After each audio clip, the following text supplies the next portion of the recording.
jaga tu? Tu orang yang jaga dia tak? Oh. Okey, jom kita pergi turun. Okey, apa yang kita lihat dekat sini, ni tempat yang kita nak sewa. Kita pusing belah sini ya. Ke depan, depan ni terus pantai. Okey, kejap lagi kita tengok dalam, ruangan dalam tempat ni.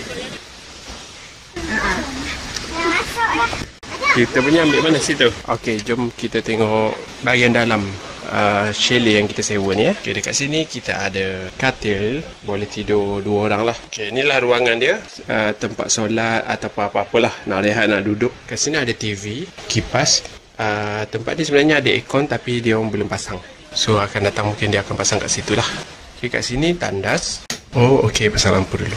Ada cermin, sejadah, hanger, tong sampah, penyapu, tandas. Okey, agak sesuai dengan saiz dia yang compact, selesa. Walaupun kita nampak dari luar nampak kecil, tapi sebenarnya cukup lah, sangat selesa. Okey, macam ni ya. Okay, jom kita pergi kat luar semula untuk kita tengok perbandingan di antara apa yang kita nampak kat dalam dengan kat luar. Sebab apa?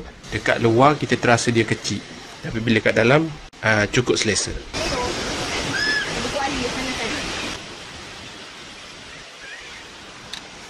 Okey, ada 1, 2, 3, 4. Depan ni pantai.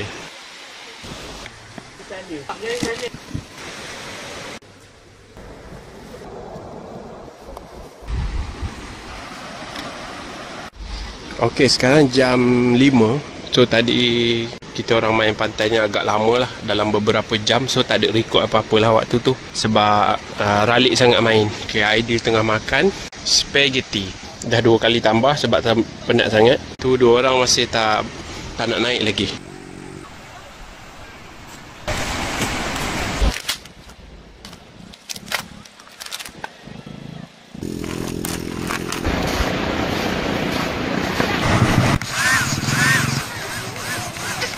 Pijak lagi.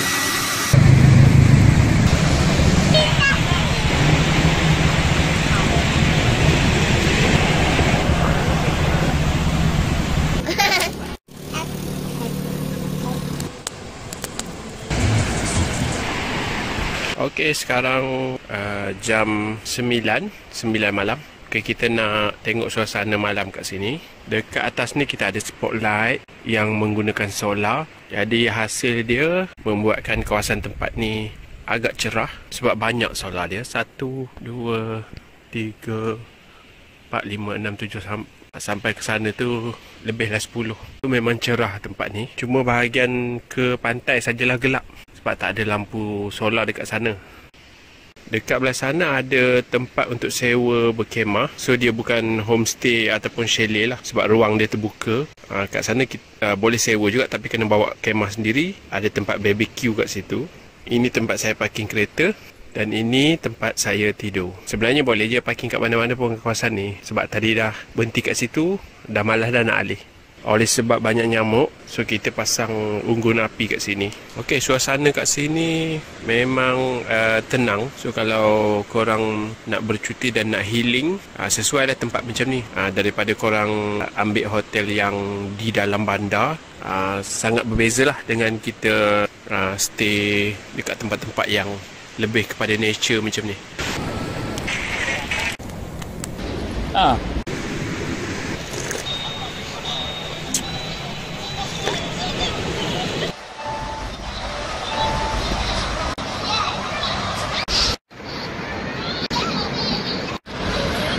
Adik makan apa? Adik makan apa?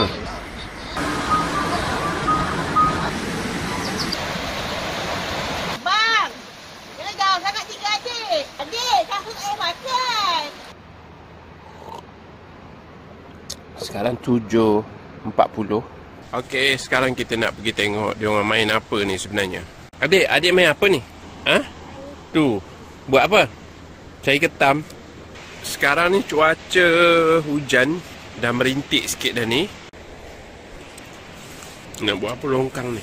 Okey, sekarang kita nak pergi jalan-jalan dekat kawasan sekitar chalet yang saya sewa ni. Kat sini ada papan tanda beritahu ini adalah sempadan pembersihan alam flora. Kerja-kerja pembersihan hanya dilakukan setakat kawasan sini saja, sempadan ni. Sebelah sana memang agak bersepah sikit lah, sebab di sini bukan tanggungjawab pihak Alam Flora untuk membersihkan kawasan sini. So jom kita pergi tengok-tengok tempat ni. Dekat sini saya ada jumpa macam tapak untuk buat rumah ataupun tapak untuk buat chalet lah. Ada beberapa tapak 1, 2, 3, 4, 5, 6. Mungkin tapak pembinaan yang dah tergendala. Dekat sini ada kayu balak besar. Kita teruskan lagi perjalanan. Okey, sepanjang perjalanan saya ni memang banyak sampah. Tapi kerja-kerja pembersihan ni perlu dilakukan menggunakan banyak tenaga kerja ni, kalau untuk melakukan pembersihan dengan lebih cepat. Sebab memang banyaklah daripada sini sampai ke sana, sampai hujung sana tu, semuanya sampah yang telah ditolak daripada air laut sana. Dia tolak naik ke atas. Okey, jam 11.23 kita dah kemas-kemas dan nak balik dah. Cuma rehat dulu sikit lagi sampai pukul 12. Air dah makin naik dekat kawasan sini. Sebelum ni kita orang mandi dekat sana baru boleh cecah air. Sekarang depan ni je